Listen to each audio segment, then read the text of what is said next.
review that I hadn't planned on doing. Another rant. And it's another found footage film. And it's another sequel.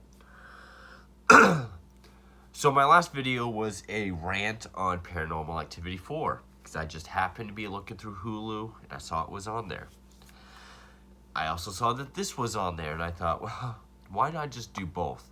Because this I hadn't seen either. I remember when it came out. No interest in seeing it, but it's on Hulu. And since I'm doing this, why not? 2016's Blair Witch. This is exactly what I thought it was going to be. Now, I'm a huge fan of this film. If I were to make a top 50, top 30, maybe top 25 favorite horror films or best horror films ever made, this would be on there. Best for sure, just because of what it accomplished and what a cultural phenomenon this was when it came out. I saw this when it first came out. I was like 8 years old. I didn't remember much. It was like 10 or 11 years before I saw it again. I saw it again, found a whole new appreciation for it. And for the last 10 or 11 years since then, I've watched it every so often, and I love it more every time I see it. This, to me, is the perfect found footage film. Or at least one that's supernatural. And I'll say again, no, Cannibal Holocaust does not count. Cannibal Holocaust is not a found footage film. That's a progenitor. It's got traditional filmmaking mixed in with it. This has...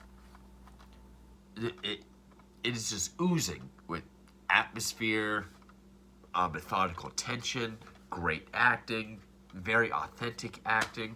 The look of the found footage is very authentic because it's very subtle, it's very simple. The big thing with found footage is, why are they still filming? This is the most believable one. They actually kind of address it, and it's a believable reason, to kind of keep sanity. It keeps the whole thing from being super real, at least subconsciously. And I know over the years, almost instantly, this became a film that sort of became cool to shit on, to hate on. I've heard stupid reasons like, well, because it's fake. On like any movie they've ever seen, apparently. And I've also seen, or heard, because nothing happens. You don't see anything. It's slow. There's nothing. Nothing happens. It's just noises and walking. Noises and walking. Camera fall. Nothing happens.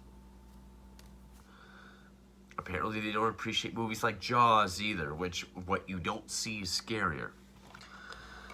This movie, 2016's Blair Witch, I feel like it was made for those people. Now, I still love this film, but I feel like this one was made for the ones who said, we don't get to see the witch. Nothing happens. There's no scares. It's too quiet.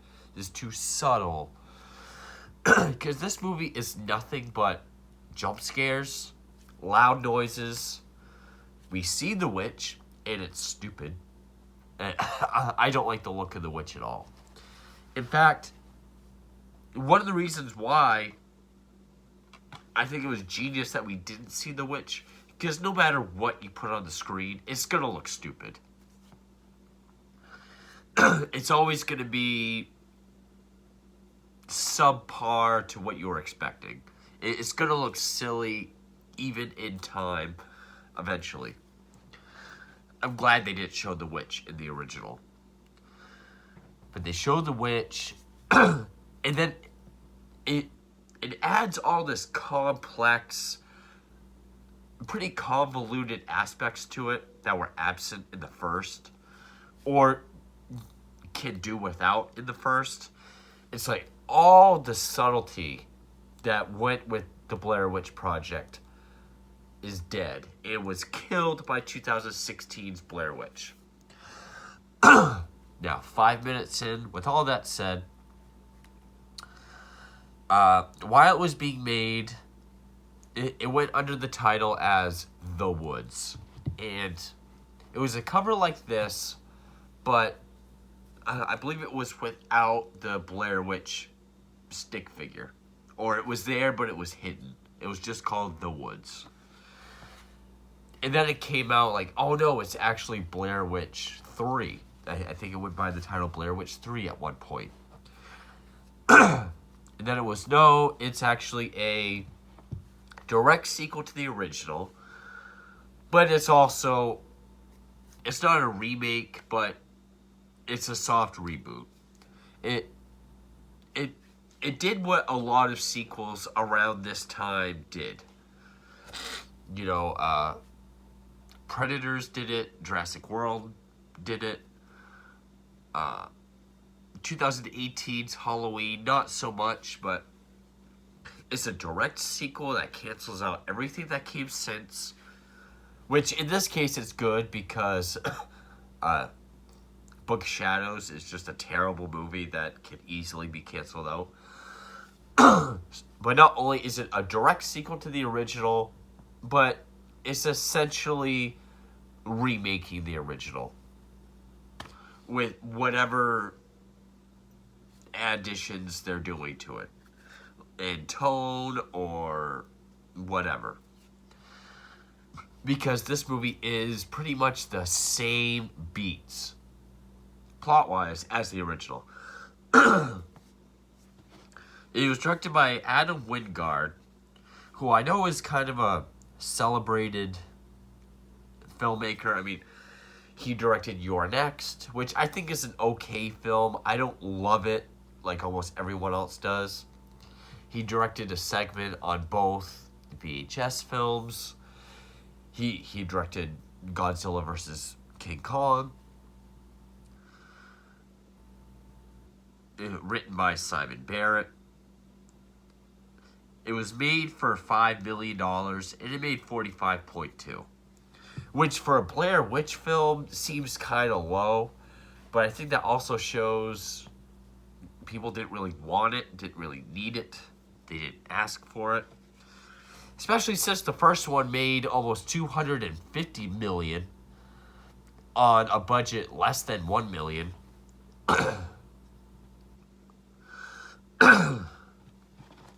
But yeah, it's also a sequel to a film that most people make fun of, that most people don't like.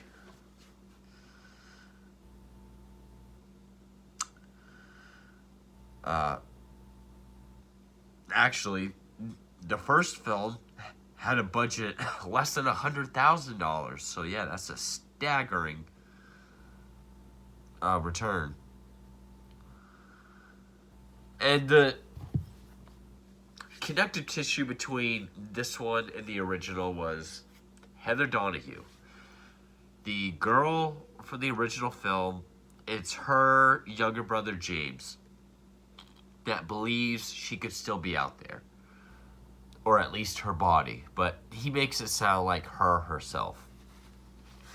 But also, I've also heard people say that this is the movie we should have got back in 2000 when Book of Shadows came out. Which that I can see. Because that's probably what should have happened. Because Blair Witch was a phenomenal hit. An outrageous hit. Completely took the world by storm. So, the thing would have been, okay, we need to do that again. Just get a cast and crew together and do the same thing. Because that's usually what happens. But they got... The movie that was made was actually pretty ambitious in concept. It just failed. So that's what happened. So 17 years later, we get the sequel that probably should have happened back in 2000. Where it's all the same thing, but done the opposite. But that also hurts the story because, a year later, I think my sister's still out there. A little believable. Not 20 years, because this does take place in 2014. I think it takes place in 2014. Which, in the context of the story, would place it 20 years since the last three characters went missing. Yeah, 2014. James finds this video on YouTube that has never been seen before. And it doesn't even really mention this ever being released or found. Like, he says there was a search party, they never found the house, they never found anything. So it doesn't say anything about this movie being released or it being like a fictionalized account or anything. So I always found that kind of strange. But he finds this video on YouTube that he swears is Heather because it's someone in Rustin Parr's house, the house from the end of the first film. They're running through the house and they happen to walk by a mirror. And it's an old camera, and he thinks it's her. So him, his somewhat girlfriend, and see, this is another thing. None of these characters are either remarkable or memorable in any way, except for James. This girl, Lisa, who has all this equipment, a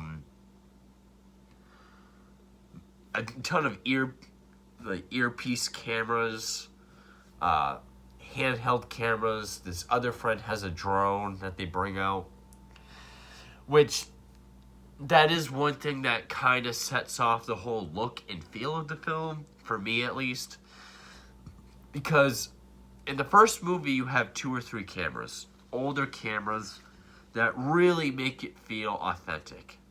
You don't have a lot of cuts. It's very still. With this, you have 6 people total, all with the earpiece camera. I think 2 or 3 of them have their own camera, then they have the drone. There's a lot of cuts, so it almost feels like a conventional film. But it's also very sharp kind of quality. Like, it doesn't really look found footage. It reminded me more of Chernobyl Diaries. Whereas in that's not a found footage film that looks found footage. It's shot like it. This is found footage, but it's one of those movies that it looks like a studio making a movie that's supposed to be found footage. It just, with so many different cameras and angles and so many different cuts, it really takes away the feel of it. But you have James, Lisa, you have James's lifelong friend, was it Pete? Ben? Peter. Then his girlfriend, Ashley, and they contact the person that found the video, Lane and Talia, who are locals of Burkittsville. So they contact them. They agree to take them out to the woods where they found the tape.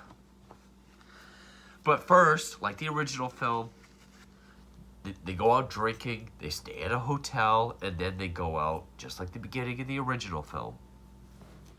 And then when they park their cars, they do that thing where they shoot the cars and walk backwards away from the cars, going into the woods, like the first film. And then they're walking around and they get lost. Actually, first thing they do is they all take their shoes off and walk to a creek. So the girl, Ashley, cuts her foot on something and really debilitates her mobility. And unlike the first movie where it took place over like 8 days, and it was like this methodical buildup, here it's like there's day, night, day, and then the rest is night, and it all goes to hell then. They do share some things, like Lane and Talia. There's more lore that they've added, like, about the whole standing in the corner thing is because if you look directly at the witch, you'll die. So she's like a Medusa or the basilisk or something. And also, that girl Ellie, supposedly the witch that was left to die by locals in the 1700s, they tied her to a tree and tied huge rocks to her arms and legs, pretty much creating a rack. Which I guess would suggest why the witch looks the way she does in this, but I still think it's stupid looking. There is one moment with the witch where if it was in a different film, it would have been creepy. It's still creepy. And it's not the one that's when she's chasing her down the hallway. But anyway, like they use the drone to go way up, overlook the tree line. They see a road, but then the next day they don't. Like I said, the whole thing with this movie is it goes into how the witch can manipulate time and space. Like the sounds that you hear throughout the woods at night could potentially be the sound of the witch manipulating the woods around them. There's many theories about this. Like, there's even a theory about how they could be in the woods with Heather, Josh, and Mike in the original film. I think that's getting a little deep into it. But it's also kind of confusing as to how the tape gets there when you consider the end of the film. But anyway, so Ashley's foot, Peter looks at it, and there's like a cut, but it's like it's pulsating, and it makes this horrific, like, tree snapping sound. They wake up the next day, and there's all the stick figures. They're walking off, and they figure out Lane and Talia made the figures and hung them up. They make them walk a separate way. They walk one direction all day, end up back at the campsite. They decide to set up for camp. When they send the drone up, it's nothing but woods. The road is gone. And then, of course, the drone, gets attacked and falls. Or not get attacked, but it fails. And you have jump scares, like tents flying up in the air, loud jump scares. Also, it ruins the ending to this film because when it starts, you get the same ominous noise and the white text. And it shows Heather running down to the basement, seeing Mike stand in the corner. And instead of the camera just falling, it has this loud monster screeching sound where it's like, oh. So it ruined it didn't ruin it because we still have this to watch, but yeah, it has stupid shit like that in it. Eventually, Talia and Lane find their way back to the campsite, and he has a beard and says they've been wandering for 5 days. How do they still look the same? They look the same as when we left you this morning. How has one day passed? We've been walking for 5 days, but it's been in perpetual nighttime. He runs back into the woods. Ashley grabs one of the stick figures and snaps it in half, which at that point Talia, like, I guess like a voodoo doll, she crumples in half, which is another jump scare. So, all these little things sound like cool ideas, but are not executed very well. Or they're all cool set piece ideas. Like, once everything goes to hell, like, Peter gets scared and runs off, and a tree falls on him. And then when they go looking for him, they find the tree that's fallen over, but it's just his flashlight. Ashley finds the drone up in the tree, which she has her phone to try to control it, but it looks busted. Oh, and so she goes to climb the tree to get it, but before that, she like, and no one knows what this is. I thought it was her foot, but I guess it's her leg. She pulls out like this. It looks like a centipede creature made out of sticks. Like, pulls it out of a cut and then just like throws it. And then, as if nothing happened, and then just goes up and climbs the tree. And falls out of it. So there's all this shit going on. Eventually, James and Lisa end up at Parr's house, which I do like the look at the house. They did do a good job at making it look like the first film, but aging it. James looks up at like the second floor and sees a light, and he thinks it's Heather, which, like, dude, it's been 20 years. So he runs inside. And this is the one part that was creepy. Because it's pouring rain. It's dark. Of course, not as atmospheric as this. Lisa is looking around and sees this, essentially a skinwalker. That's what the witch is. Like, long limbs. In this scene, she appeared all white. But then when she's inside, it's more like a orangey, bloody, bruised skin color. Like, kind of peek out from behind a tree, screech, and then go back. Like, if that shot was in a different film, then yeah, it would have been creepy and well done. I mean, it was still creepy here till you realize that's the witch. So she runs inside, comes across Lane, who now has a big beard. And I guess the idea is Elaine has been doing the witch's bidding, because if you do what she says, then she won't kill you. So apparently it's like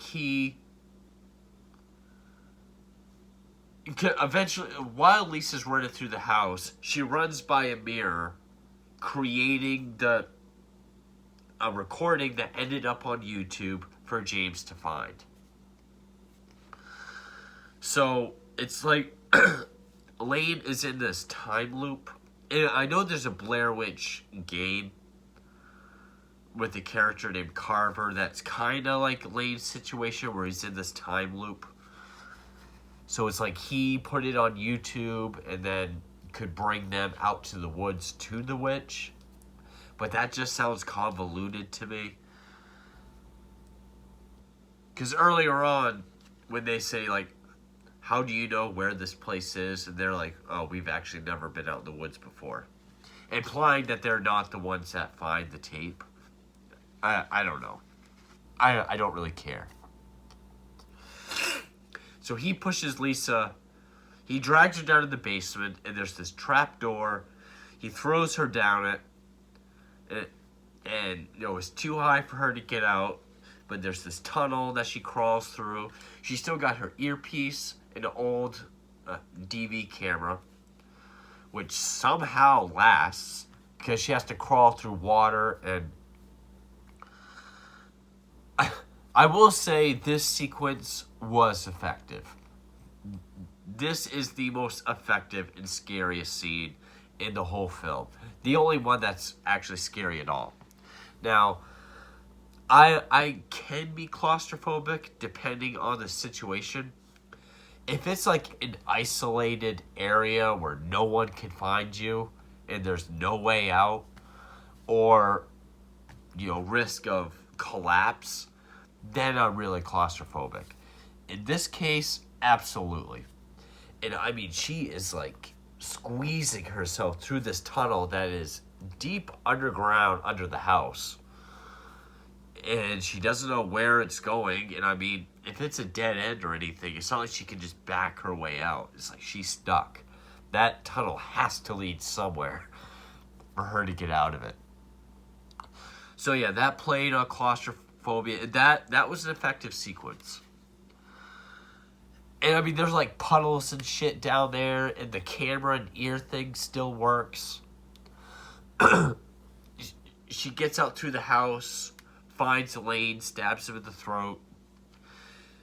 At one point, sees the witch, which is this tall, long legs, long arms, screeching. Like, imagine the thing at the end of Quarantine that's up in the penthouse, but with long arms and long legs, and just kind of screeching and running. Eventually, her and James end up in the attic, where, and this was a good shot, there's this light that just comes through all the cracks in the house. Very well done shot. I guess that's supposed to be day, like the daytime comes and goes in that short section of time. But they're standing in the corner because they believe, if we don't look at her, she can't hurt us. But James thinks he hears Heather's voice, so he turns around. Witch gets him. She decides to use the DV camera that should not work, but it does, of course. And these things have battery life, like, unbelievable. She's using the viewfinder so she can walk backwards and not direct. So if it sees the witch, it's not like she's directly looking at it. But the witch copies James's voice. She turns around, and then the camera falls. But the whole not looking at the witch to stay safe falls apart when you consider that she saw and ran from the witch earlier, twice.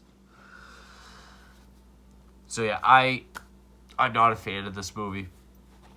It's just everything that made this movie effective.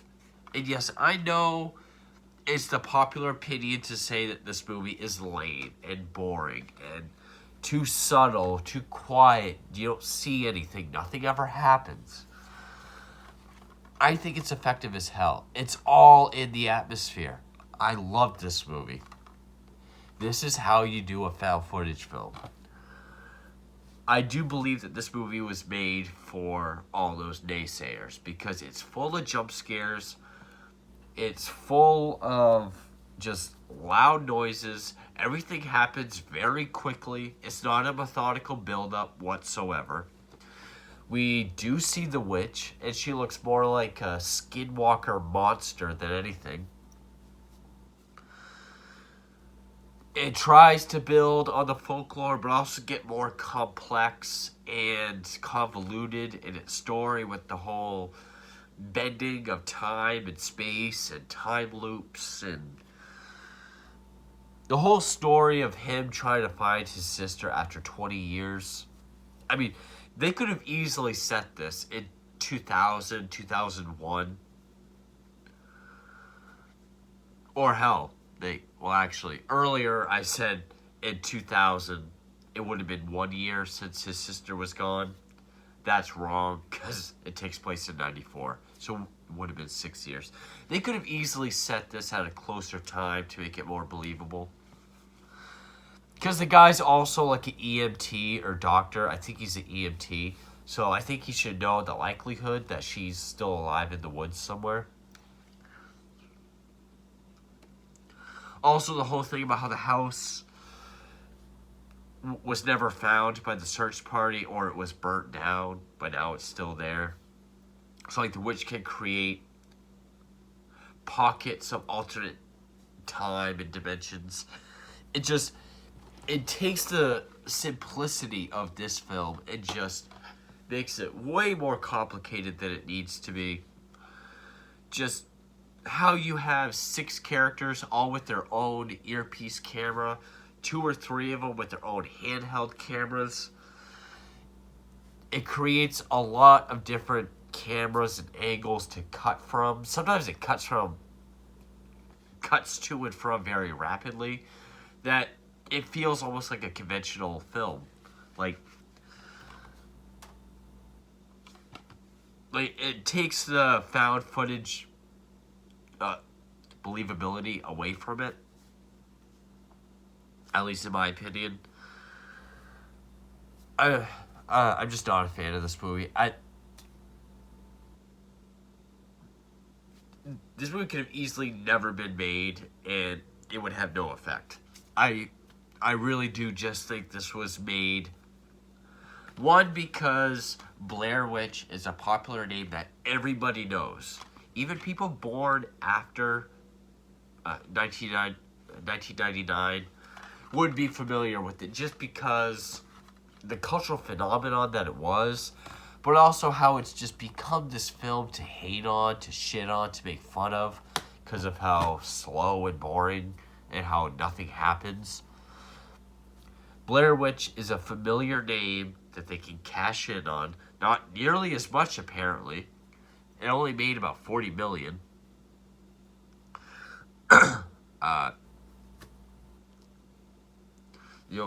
do think it was made just to, okay, we've had the quiet, subtle one. Let's just go balls out with the jump scares, with the... And I think there was an interview somewhere with Adam Wingard where he says, like, he doesn't like that there's no witch, that it is too slow, that there aren't any big scares. It's all atmosphere and tension. But this movie did get good reviews. I mean, A Bloody Disgusting praised this film. And I don't know if this is true, but I've heard that some of the people at Bloody Disgusting are good personal friends with someone that made I don't know if it's Adam Wingard or the writer, producer, or someone.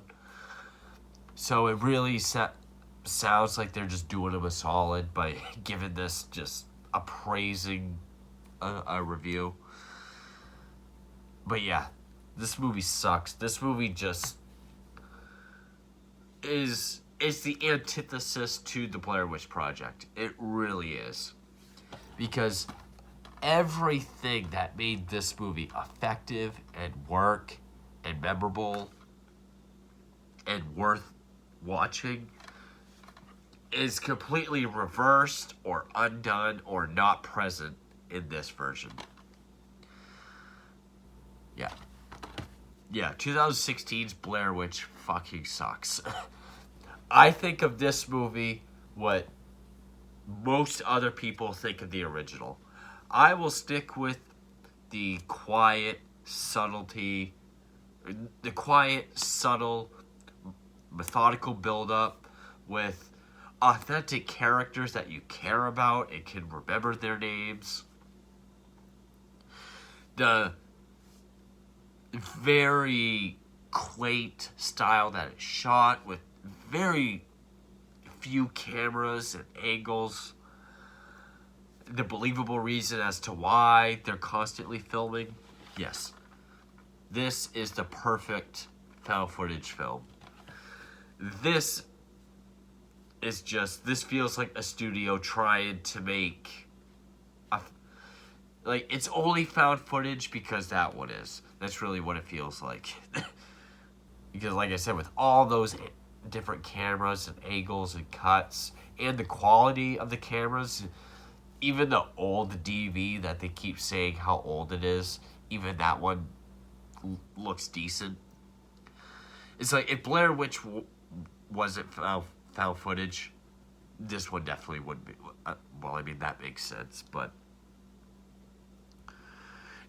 it's like they didn't even really try to make a believable found footage. It's like, oh, as long as we have their POV angle, then it's fine.